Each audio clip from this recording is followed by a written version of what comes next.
Okay, so welcome to the Community Gardens Check-in. This is being hosted by the New Brunswick Food Security Action Network, a provincial network for New Brunswick, a nonprofit organization that has a vision of a New Brunswick that is informed, connected, and engaged in food security for all.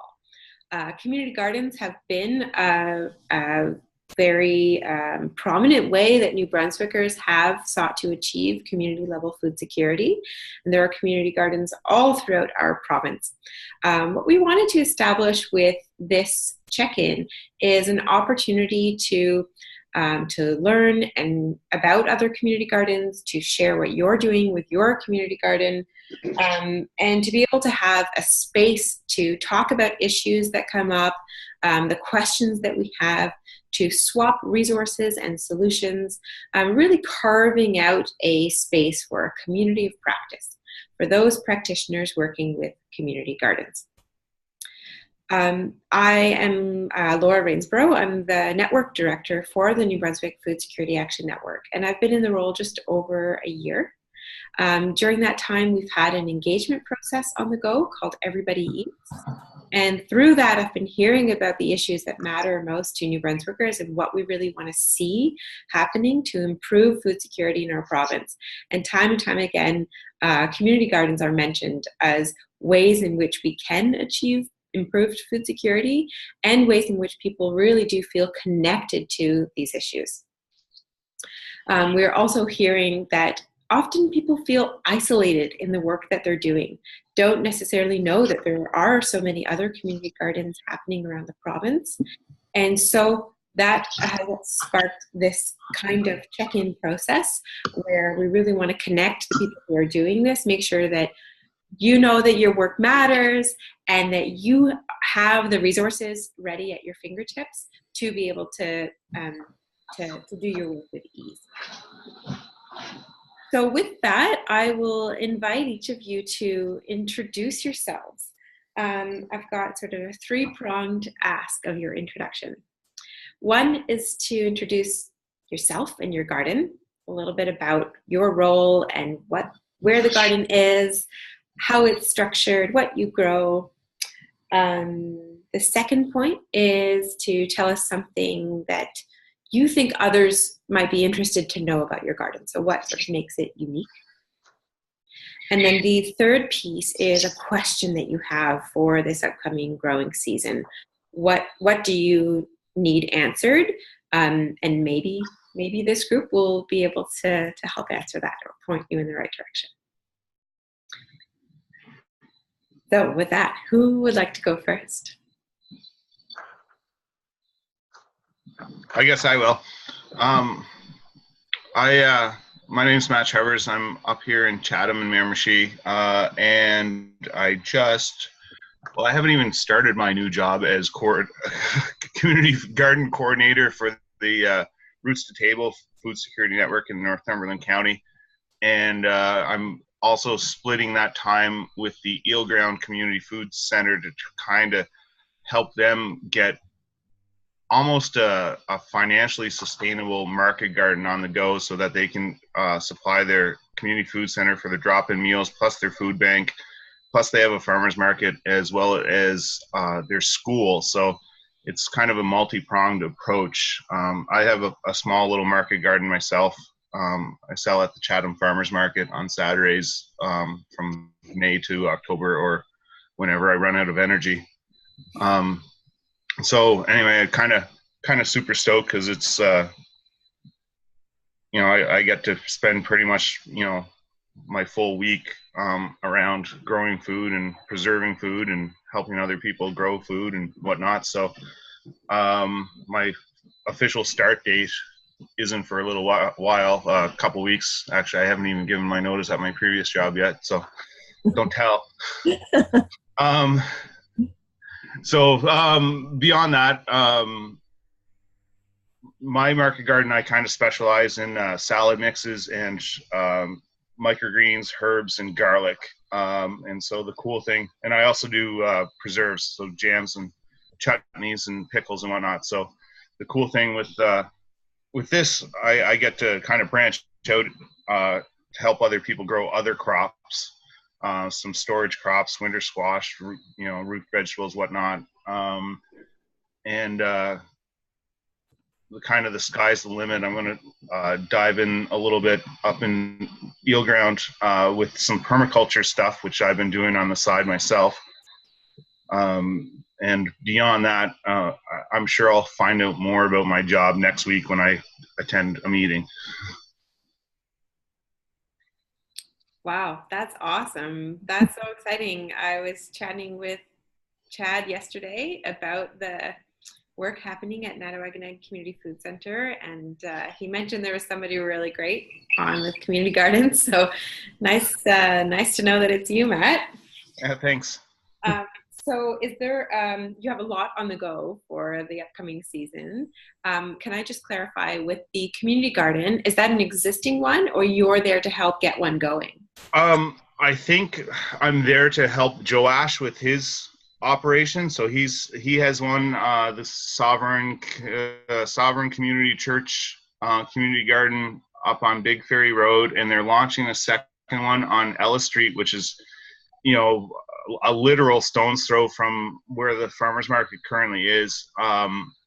So I'm kind of, in my mind, I'm kind of thinking that I might help out with those, more of a sort of like the U.S. Department of Agricultural Extension Office. So if anybody has any, questions or needs some tips or techniques or whatnot, I can kind of help out with that. And then, as I'm assuming that my role is to also nag people to get more community gardens in the city and in the region. So so it's going to be, kind of like, several parallel streams. Fantastic. So if you could highlight one burning question that you're going to want to resolve in this growing season, what would that be? I really have no idea right now.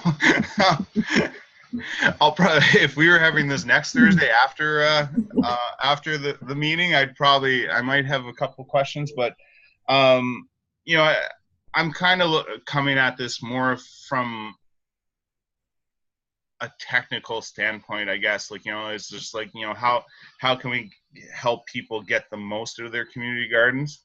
And so that's kind of how I'm going to approach it for the time being. Like, like if people, want to talk about seeding density or whatever, and how to, if they have a 10 by 8 or a 10 by 12 plot, what can they do to, what should they focus on? And so,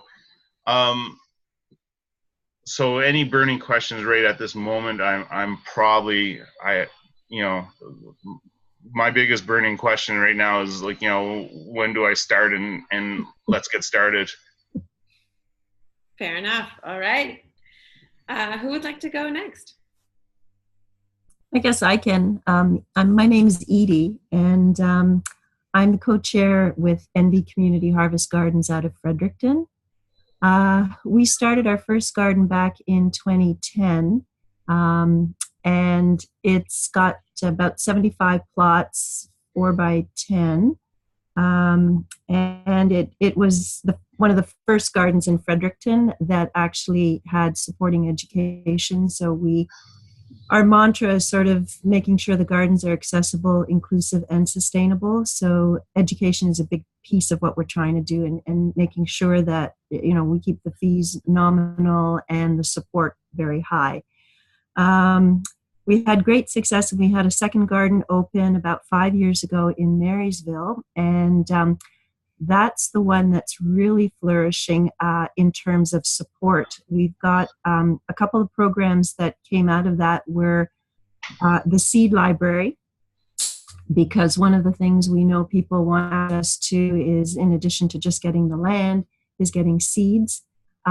So we started a seed library out of that garden. But then we struck a really great partnership with the Fredericton Public Library as our host.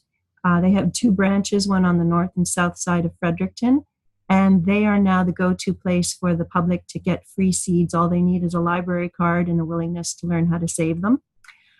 So right now, this year, we're offering 40 varieties of seeds that the public can access. The other really cool thing out of that Marysville garden is that we wanted to create a new entry point for people to come to a community garden. And a lot of people, when you tell them about it, they say, oh, you know, I don't know how to grow things. You know, I don't want to get my hands dirty. So what we created was a mini market garden in there, and it's about 25 rows that are 2 by 25 feet that we plant with about 40 varieties of herbs and vegetables. And we host every Saturday from the end of June through the end of October what we call a U-Pick by donation. So it's where we invite the public to come in and pick their own vegetables based on whatever's available that time of year. And there's no price on it. They just give us a donation. So the idea is, again, accessibility. If you've got folks that are, you know, in a marginalized situation, they can come in and fill a bag of, you know, with vegetables and, you know, give us whatever they can. And then you have other folks that just like to support the program and pick 5 carrots and give you $20. So it's been it's self-sustaining, and it's a great way to get people seeing what a garden can be. And we did a survey because it was funded by an environmental trust fund grant initially. We did a survey at the end of the first year, and fully 25% of the people who visited for the first time said that they now wanted to grow their own food, where before that was never on their radar. So we were pretty excited about that. The other thing that we've branched out into is, in addition to the market garden piece at the Marysville, we've created a little edible forest.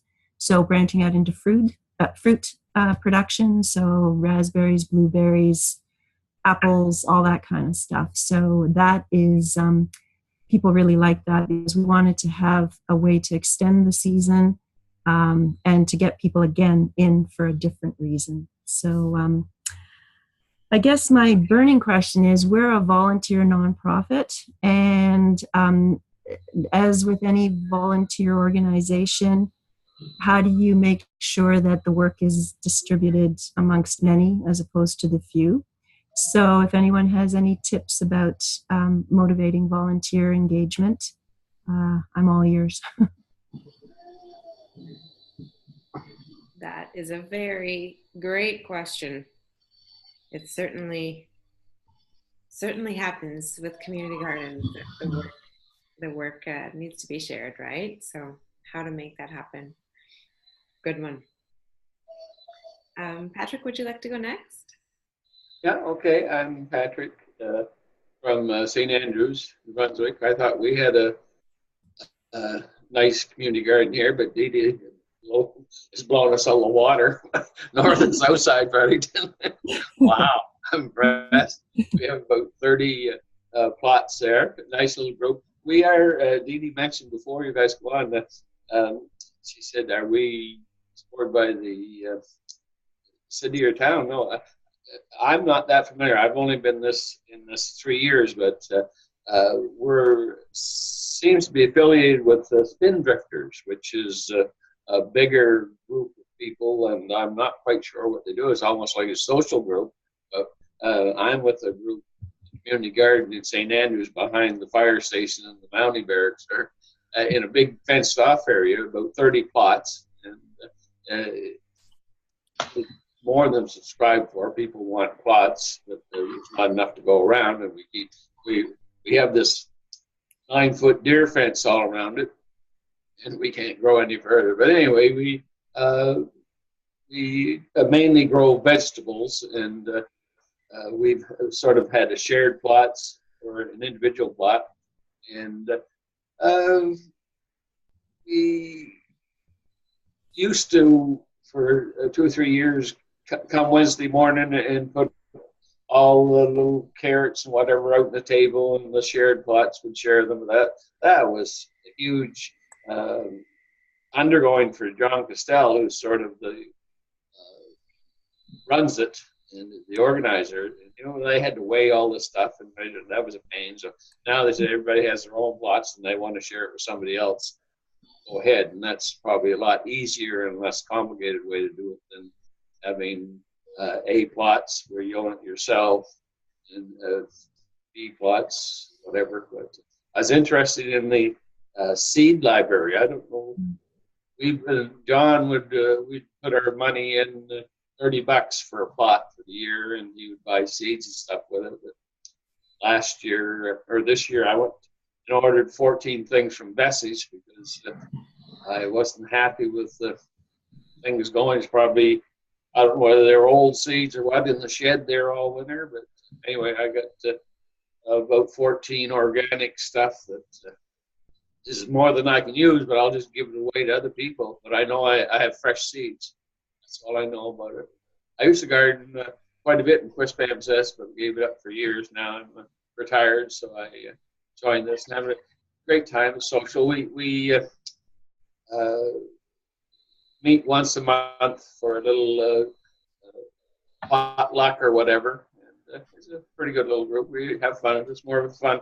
I grow cherry tomatoes and stuff, but I think it cost me about $7 a cherry tomato. Get around buying all the stuff for it. Anyway, that's my story, and I'm sticking to it. Great. Is there a burning question or a question that you're looking to? I guess the question was when Dee Dee was was talking about the library, but I guess they just somehow donate seeds in the library. I was thinking they go to where the books are, but maybe they go to a different place to pick up these seeds and share them. Where is this library? Yeah, I can answer that. It started, well, we always had kind of a seed chest that people would take around. So when we had a workshop, we'd take the seeds with us and, try and do a seed swap at any public event, that kind of thing. But it got very tedious because, you never knew where the box was, who had it, depending on who went where. So what we did is we actually approached the Fredericton Public Library, which is, it's the same as the public library system throughout New Brunswick. And they had an old card catalog, the ones where you used to have the cards and it was a Dewey Decimal System, and you'd have to look up, instead of going online, you'd have to physically look it up in a drawer system. So they had this old cabinet and they loved the idea. So what we do is we have a group of volunteers. We initially got a lot of the seeds have been coming in from gardeners, but to go big, because we're now giving out, I think we have 300 people that are borrowing seeds now in Fredericton. And so to go big, we got a grant from the Bauta Seed Initiative, which is, I guess you could probably speak a bit more about that, Laura. I think it's through the Food Security Action Network. But we were lucky enough to get a grant through them. And that kind of jump-started the whole thing. And so we can buy these little bags and we get groups of people to get together and take bulk seeds and portion them out. And yeah, essentially, as long as you have a library card, the library staff do all the administration. Someone comes in, says they want to borrow seeds. There's a form they fill out so we can follow up with them and make sure that they're invited to our seed saving workshops, which we post at the library, and the library gives us the space for free. And yeah, people come in, they borrow their seeds, and then we follow up with them and teach them how to save them. And I have to admit, the expectation is low as we go through it. So the amount of seeds being given out versus the amount that's coming back in is, it's a low ratio right now. But people are learning. It's a learning curve, and we're just happy to be able to give people seeds. Like if that's the one obstacle that's preventing them from sticking something in a pot and putting it on their front step, then our job's been well done. So I sound like a wealth of knowledge here, John. I'm surprised John Stell, our great leader, isn't on this, but he's down in Florida and he's coming back March the 20th. But if I told him about this and I said probably good people for you to talk to would be Zeddy and Laura Rochford, how would he get a hold of you guys? Is that possible? Sure. Well, I can actually, I'm in the chat thing. I'm going to experiment with this, and I can give you my email. Sorry, let me get this in here. Do I click on chat 4 here? Yeah, if you open, I think if you click on chat, it'll bring something up on the right-hand side. And I will give you our... Thank you for sharing that, Edie. That's really helpful. It is ACORN, the Atlantic Canadian ACORN Regional Network, that is hosting the Bauta Family Seed Initiative for Atlantic Canada. And so in the chat box, I've put up a link where you can, to a form where you can request their seed library starting kit. And so they send a poster. It's really good. But will that this is a that chat box disappear after this, or should I? I can copy those so that I can send them back out to everybody who's registered on Eventbrite. Yeah. Okay. And so this is a fairly new concept for New Brunswick, but seed libraries have started to pop up around the province with thanks to ACORN helping to provide structure for it. I think the Bathurst Library has a seed library, the Moncton Library, Fredericton, as Edie was describing. We started we launched one last fall. I currently still have a banker's box worth of radish seed pods about 2 feet to my left that I need to crumble up and whatnot. So, but yeah, no, I mean, I intentionally use heirloom open pollinated seeds on my market garden, and I have a little section that I let some things just intentionally go to seed. So last year it was radishes, and then your winter squash, pumpkins, tomatoes, stuff like that. It's kind of a no-brainer. It takes a little bit of work, and if you pardon my awkward lean over my computer here, I'll grab a great resource to have. And I actually got Jen at the Chatham Public Library to bring this in. So we have this one. Is that backwards? No, it's perfect. Okay. So it's a great resource to have. And of course, it's going to sound kind of cliche, but YouTube and Google are your friends. But yeah, no, I mean, some things it kind of sucks, like radishes. Well, that was like a 30-inch by 20-foot plot that was just dedicated to radishes going to seed. You don't get those radishes. But if you let on a community garden level, if you can grab some of these open pollinated heirloom seeds and set aside a couple beds of good companions and intentionally let them go to seed. I mean, I have an imperial poop ton of radish seeds, I have a 500 ml jar already full, and I probably will fill 3 more of those, hopefully within the next few weeks. So. Great, thank you for that. So I'm going to share also that in the chat box I put in that the Sustainable Development Group of the Pays de Cocagne, so along the Acadian coast of New Brunswick, that they've, since 2015, have been doing a really interesting seed saving project. I won't go into that, but they've refurbished an old seed thrasher and very interesting work, mostly in collaboration with a group of seniors. So I put a link to that in case that's of interest for anybody. So Patrick, thank you for that. Look, that's already sparked a lot of conversation. I noticed 2 more participants are here on the phone but are muted. I'd like to invite, and we've got another participant too. So if anybody else on the call who's not yet introduced themselves, you can unmute yourself, and I will invite you to introduce yourself and your garden and tell us something about your garden that you want others to know, so something that might make your garden unique. And then the last thing is, if there is a question that you want answered this gardening season, what's on your mind these days? So I'll give just a moment in case people need to figure out how to unmute themselves. I do have the power to unmute, but that feels a little aggressive. Hi, this is Sarah Caldwell. I'm in Moncton.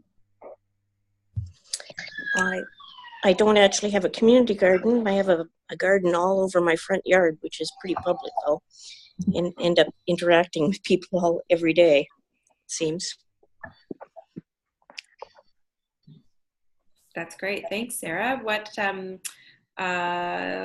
maybe it's helpful to know what brought you of interest to this check-in for your personal garden. Yeah, general interest in gardening, and I've noticed a lot of community gardens going up, which I think is great. I guess that's it. That's great. Thank you. What's a question that you have coming up for this gardening season that maybe the folks on the call might be able to have some ideas for? I don't think I have a question right at the moment. Okay. Well, welcome. Thank you for joining us. Would anybody else who hasn't yet introduced themselves like to go?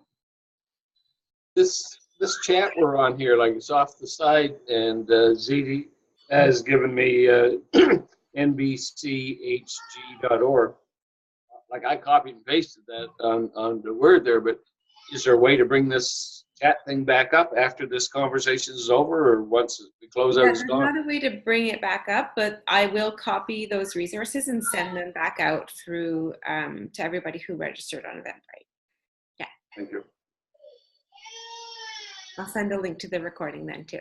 Yeah, so for those who've just joined us, we also have decided to record this. There was some interest from others who wanted to join but couldn't make it, so they would love to see the recording. So that's it's being recorded.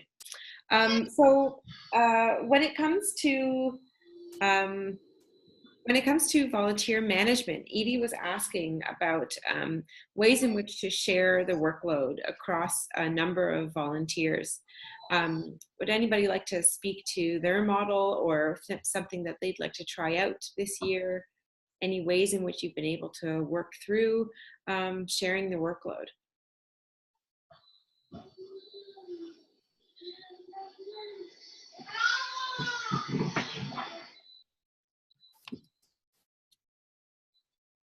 Or is this something we're all facing? Sounds like it. There are different. I'll tell you more in a couple months. Yeah. That's right. Matt is just on the verge of going head first into a couple of different gardens. What comes to mind for me, I'm just looking up the resource now, is that Charity Village, which is an online set of resources around running charities. They have a good set of resources. They call it in their knowledge center. They do have some really good resources on volunteer management. That's where I tend to go to for, when I have any pressing questions about volunteers. So I'm just going to pull up their volunteer engagement resource topic. And I'll send that along. There might be some specific ones in there.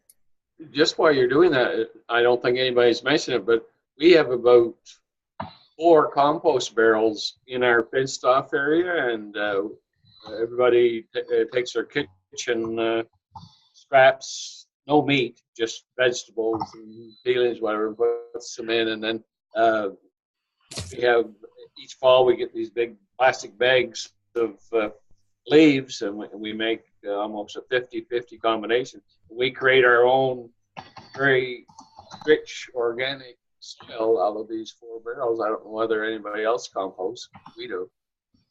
Dee, do you guys in Marysville do that? Yeah, we have compost bins, but we don't allow people to bring in their kitchen scraps, just because I think because we have so many people in the gardens, to just be able to monitor, although you tell people, don't have any meat, no anything that could attract pests. So what we do is we allow only the garden waste to go in there. The problem that we have at Marysville is because it's such a large garden. We have about 100 plots there. It's teaching people how to throw it in the bin, and it sort of we don't have a monitoring of folks, so you'll get a lot of people that are clearing out their waste, and they'll just kind of drop it wherever or near the bin, and so it's again just I don't want to use the word policing, but monitoring, and it's an education piece. As much as you try to tell people that this is the process, people are in a hurry. No one's watching, that kind of thing. So that's been historically our problem. But once we've actually been able to dig down to the bottom, you're right. It's beautiful, beautiful stuff, and that's what we actually created our edible forest out of was getting the compost that we generated through that mess. Sorry, I had to let my cat in. Oh, cats are important. They rule the world. Oh, at least this part. There is one something that I return to when I have questions around volunteer management, is the volunteer cycle. And there's I've pulled up a helpful graphic that I'll just share my screen for a moment to show this. So for those of you who have their computer open, you can see on the screen that this is a simple volunteer cycle. So we sometimes fall into the trap of thinking that we just need to recruit the volunteers and then they do their work and we say thank you and it's done. That puts in a couple of the steps, the recruitment and the recognition, but to really fully see the best benefits of volunteers, then it really takes many more steps. So as laid out in this cycle, there's the planning, so making sure that you're putting thought into crafting it in a meaningful way. The recruitment is an important piece of it. There's that general HR slogan of slow to hire, quick to fire. So you put the time and the energy out front into getting the right people in the right job. So there's that fit is so key. The orientation and training. So this is about setting and managing those expectations. Again, putting that work in at this outset so that it goes smoothly after that. The supervision and evaluation, ensuring that there's that feedback going back and forth. Recognition. I'd be curious to hear ways in which community gardens or other groups that you're involved with have really successfully recognized volunteers. And then continuing to loop that back in with planning for the new season. With this cycle in mind, with this image, does that bring about any examples or stories that you've seen in your community gardens? And I'm just going to stop sharing it so we can go back to a discussion.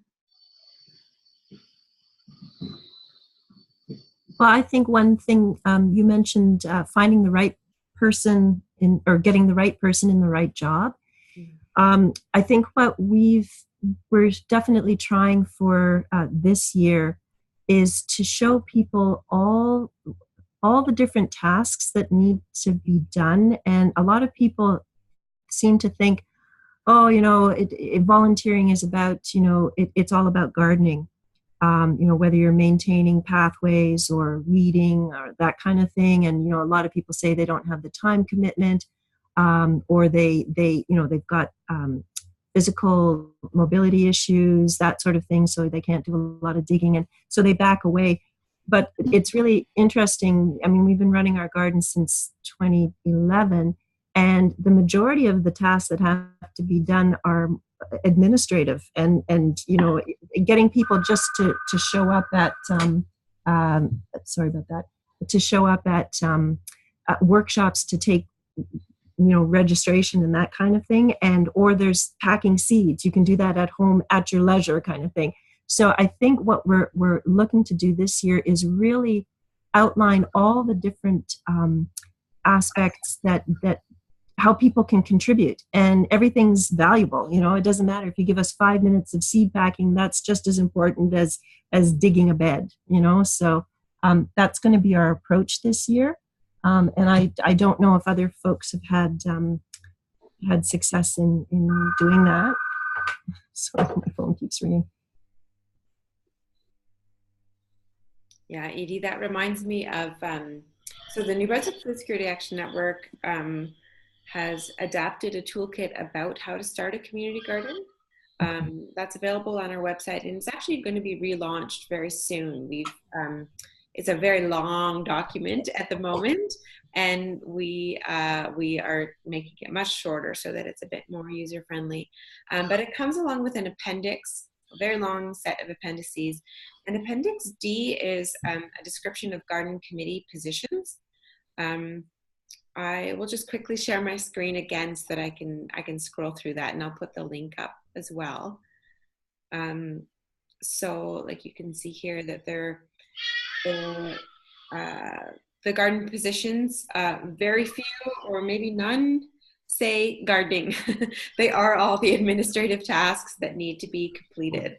And if one person were to try to take all of this on, if it's a paid position full-time, maybe that can work. But otherwise, it can be very overwhelming to try to accomplish all of this on a volunteer basis. So here we have coordinator, registrar. It's helpful that some of these do also say rough time commitment.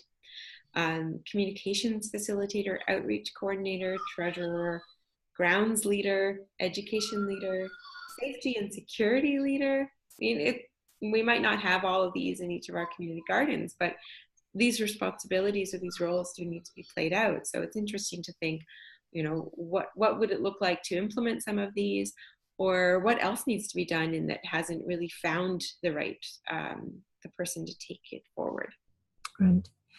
One thing we also thought about were what's the terminology? Calling someone a leader or a coordinator or a committee. I think that's somewhat off-putting too, because it just has this whole commitment factor around it, or an assumption of something that the person might not be prepared to do. So we're looking at softening that, and instead of a committee, using a team, the word team, or calling things superpowers. Like if you're you love to organize, that's a superpower, rather than saying you are our administrator. So we're going to just try different language, that sort of thing. Yeah, that's great. I know there's a group in Montreal that does a lot of urban agriculture work called Centre Paul Roulant, and they set up team leads, and they really work in a very very collaborative, team-based way, and it makes just having visited their offices and seeing how they work, that it really seems to distribute that workload in a really equitable way where everybody feels engaged and empowered. So I like that comment about the language. Thank you.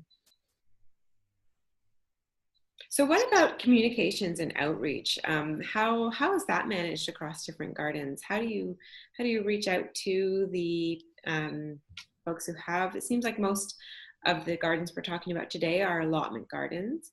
How do you reach out to your members and keep them informed throughout the season, and even in the off season? What does that look like in each of your gardens? John Cassell, our leader, just sends out an email to everybody in their community. So, believe it or not, but here would be a list of, you see that?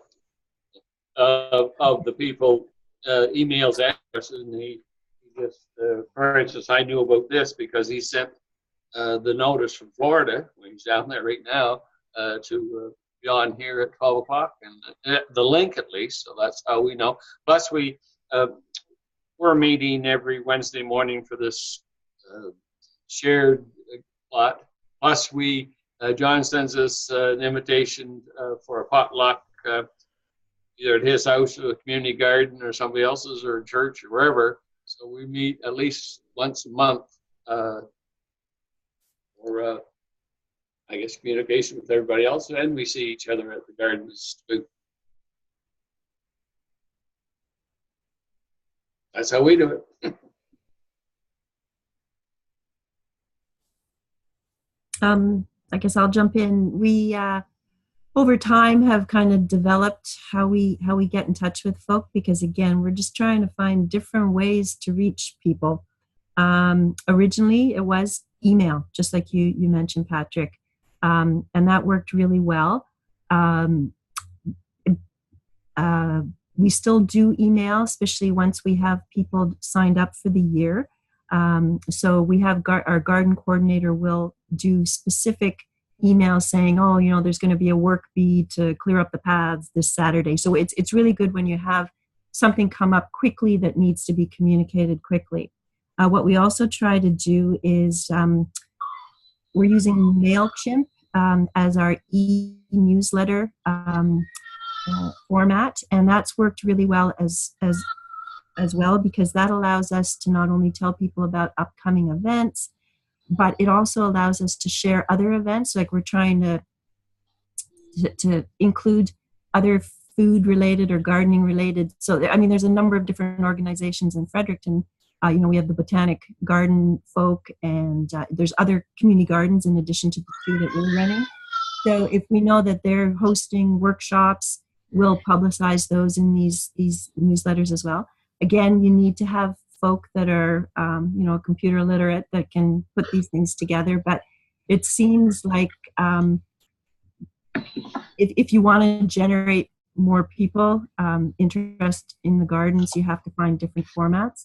Also, the kind of partnerships like the seed library, the fact that we're partnering with the public library and a lot of our workshops are hosted in their facility.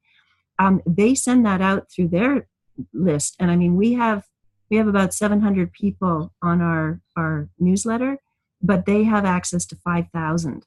So whenever we have a workshop going at their facility, they'll send it out to their mailing list as well.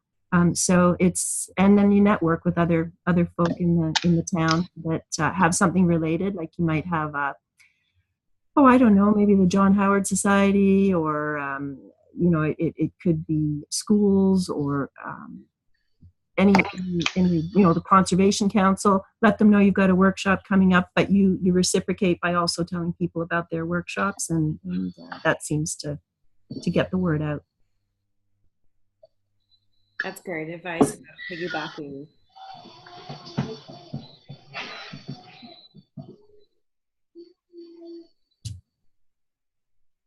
So I haven't heard the word funding come up yet.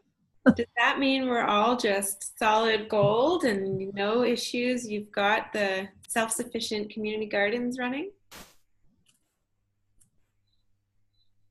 We initially had funding. I'm not that familiar with it. There's a big poster there, a billboard outside our garden that different people contributed to, but we're pretty self-sufficient. The $30 a month seems to cover everything that we need now, I guess.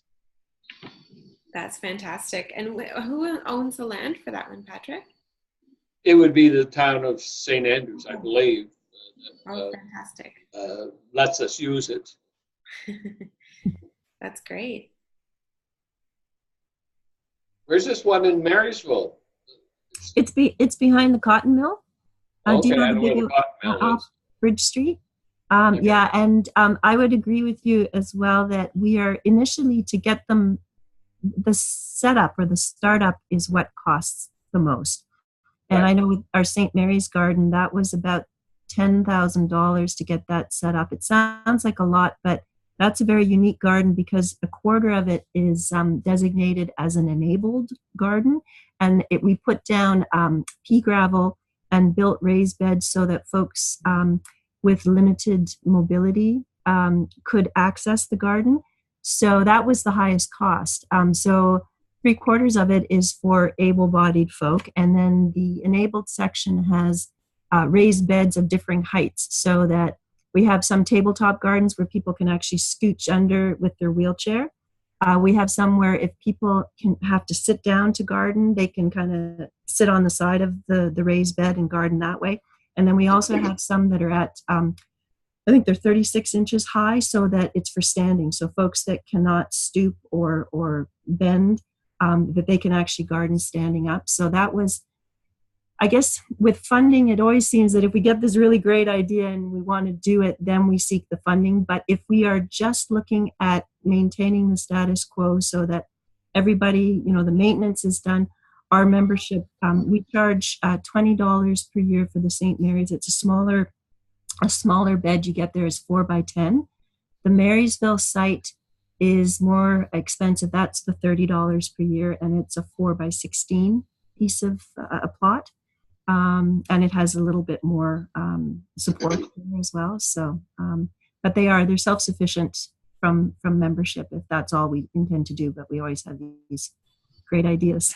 I didn't realize that we're enabled here, but all our beds are raised. Oh, brilliant! You got to market that. Yeah, that's great to hear about that, and that it was such an intentional design. I used to work in a children's garden in High Park in Toronto, and it was actually built on an old parking lot. So it was nearby some washrooms that the city was no longer maintaining as public washrooms. And so what they did was they drilled into the asphalt of this old parking lot, and they built the raised beds around it. So then you actually have these paved pathways around the raised garden beds. And they would get quite hot in the summer, so we could do eggplants, we could do okra, we could do all of these great heat-loving plants. We would run, I was hired by the City of Toronto to run children's gardening programs there. We would do summer camps, but also fall and winter school programs to sort of round out the season. And what we would find is that we would go for a hike through the park, and we'd come back, and there would be a group of seniors where a bus had come from a seniors home, and the seniors would be enjoying their time through the garden because the raised beds and the paved pathways made it very accessible. So that one was not designed to be an enabled garden, but the infrastructure allowed it to be so. Perfect.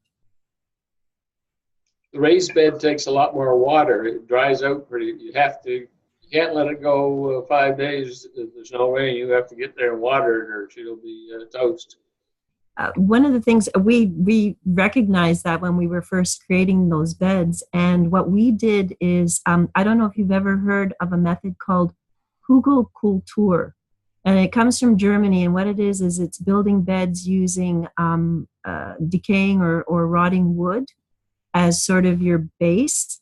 And what that does is, so we built our beds, and they were on that pea gravel. And we threw in, initially we put in a little bit of gravel on the bottom, and then we threw in a bunch of rotting logs. And then you put in your mix of soil and compost and all that good stuff on top. And we've had really good water retention in those, because what happens is that those logs decompose over a long period of time, but they also absorb like sponges. So when you get a really good rain, which seems to happen more often than not, that you get sort of like super extreme rain and then nothing, it's able to soak that up and keep it in the bed. So we've had, if you look it up, I can type it in on the side here. We actually have on our website, we have pictures of what we did when we first created them, but I'll just type that in. It's Hugelkultur. Oh, and yeah, it's really cool. That's great. Thank you, Edie. And I'm actually located in Sackville, and the Sackville Community Garden is built in a very marshy site that the town has donated. It's very, very wet. It's too wet. And so their raised beds are actually as a response to the overly moist soil. Wow. So you got to work with your site, right? You got to build what's appropriate for your site. Sarah is also contributing through the chat box. So she's just said, I find having enough organic matter and mulch helps, and some hugelkultur helps too. You can use trimmings from trees and brush too. So it's great to hear that some similar techniques are being applied around the province. So what is happening right now in this moment for your garden? I'm assuming there's some exciting gardening planning happening. Just as we wrap up in the next few minutes, I'd love to hear from everybody what's happening like right now. What's the immediate next step so that you will ensure a really successful season for your community garden? What's on the go?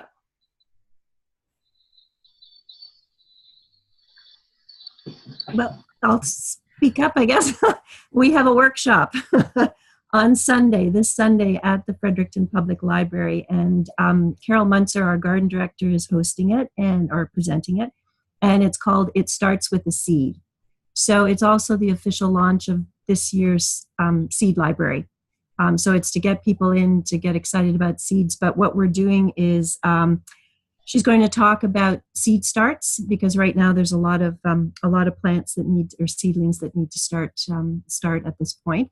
So we're actually it's a hands-on workshop. So she'll do a bit of a lecture bit, but we're actually bringing in pots and soil, and we have seeds obviously from the library. So we're letting people take home their own seed starts with them, and that's just to sort of generate that excitement. So that's happening this Sunday at 1 p.m. at the downtown library. That's great. I love that it's combined with the seed library. That's really cool. We're doing a Seedy Saturday event coming up in April, which is, I believe, to my knowledge, the first time a Seedy Saturday has been held in Miramichi. So wait for us to join the present. So I'm doing a workshop on seed starting there, but I'm going to also pitch our seed library and community gardens and whatnot. And on the other side of things, at the Community Food Center in Eelground, I've been told to make a wish list and to dream big. So anyway, that's that's kind of where I'm at with that stuff. And then you're probably wondering, that stuff behind me, that's all my personal stash, my little grow up for there's 65 lavender plants and sweet marjoram and an heirloom summer savory that can be traced back 140 some years. And so anyway, that's what I have on the go. Awesome. That sounds really great. I would love to see that wish list when you've got it all dreamt up. That should be a fun task to do. Sarah has added in that she's starting her seedlings soon, and she's very itchy to get planting.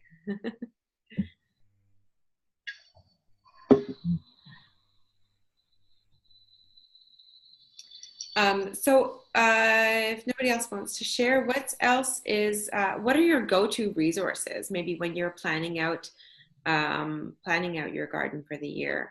Are there any sort of like key, and Matt's already shared a good seed resource, a book that he goes to. What are your go-to resources that you sort of find being helpful again and again, year after year? I personally tell everybody they should own, whether they have a little kitchen garden outside with raised boxes or they're using a community garden pot.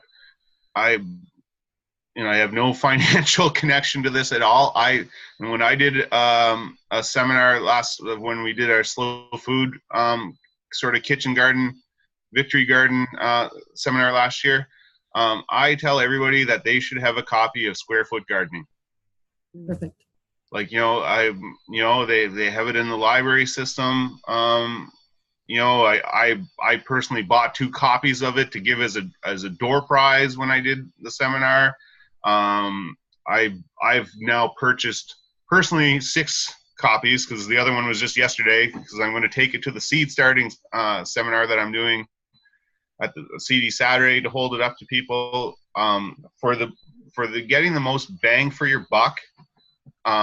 For your personal for your personal kitchen, Square Foot Gardening is the most efficient method you can use. I mean, I still use aspects of it, at my market garden, like on a professional side of things, but, it's just, if anybody doesn't know the guy's backstory, apparently he was an efficiency engineer, then he retired and he started gardening, and he was halfway through his first season. He goes, "This sucks.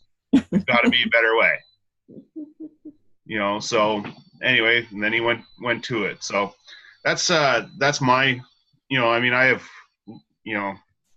I have a stack right beside my computer here. I have a stack of books that's probably about 18 inches high, as well as my kind of semi-organized thing that's probably about 2 feet long, and I have books all over the place and magazines and obviously Google and YouTube and everything. But for like a personal household thing, square foot gardening. Awesome. So I've just shared the very long and therefore broken link to where you can see more about that book in particular. But I've just also pulled up the official squarefootgardening.com. And so there's more info and resources there. It seems like he's come up with another book since then. So that, yeah, I've thumbed through that one, and it's pretty juicy. It's a good one.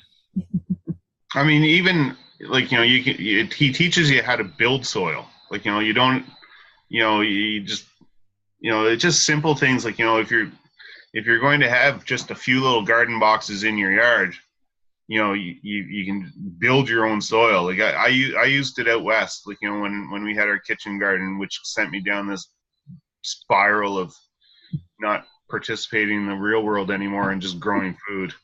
So that's as real as you can get, Matt. That's realer than real. Fair enough. Patrick, any resources that you'd like to share? Any go-tos for you? No, my only resource is our leader, John Costello. He sends stuff. Fantastic. Great. Well, we've reached 1 o'clock. I want to thank you all for your time. I know I've learned a lot through this process, and so hopefully this has been really nourishing for you each as well. This technology, having this conference call format, this is something that the NBFSAN has access to. I won't ask the question right now, but let me just plant a seed that if you'd like to use this format for other topics or for more specific topics to go deeper into community garden issues, if there are specific resources or presentations that we could go to bring in a speaker, for example. I know that this is something that we've done on other topics already. So if there are other ways in which you can dream up that this type of community practice or specific presentations would be helpful to you, then please know that here the NBFSAN is listening and wants to be able to amplify your work as much as we can. So if you have specific ideas for presentations or for other topics we can cover, please send me a note. I'm going to put my direct email up there. I'm going to share this recording with each of you, the link to it, and I'm going to copy and paste the chat comments and send those back out as well. If there's anything else that I can do to help amplify you and your work and what's coming out of this, then please feel free to let me know. Any final words, any other connections you want to make before we close this? Just wondering if we could share our own emails with each other, or is there, like, the folks that have been here, certainly Patrick and Matt, I would love to, and Sarah, if there's a way that you can, if people are okay with that, to share that, because each of you have brought different aspects to it, and it would be nice to just go on a personal level back and forth. Is that cool? Do you use that info at? Yeah, you can reach me there. Yeah, that's you. Okay, yeah. I'll send that in minutes. Great. Same here. Perfect. I'll send it to you as mine to you, Dee Dee, as well. Okay? That's great. I appreciate that. And Sarah is also saying yes, and so she's shared hers there as well. I mean, that could also be something that the FSAN helps to sort of create a quick email group where we can share with one another. I'm okay with that as well. Me too. Yeah. Okay. So Edie and I, how about we take that offline, figure out best next steps to stay connected, and see what we can do with that. Okay. Okay, great. Thank you all so much, and happy gardening. Thank you. It's going to be a good year. This snowstorm is telling me that, there's hope. Okay, thank you all so much for your time, and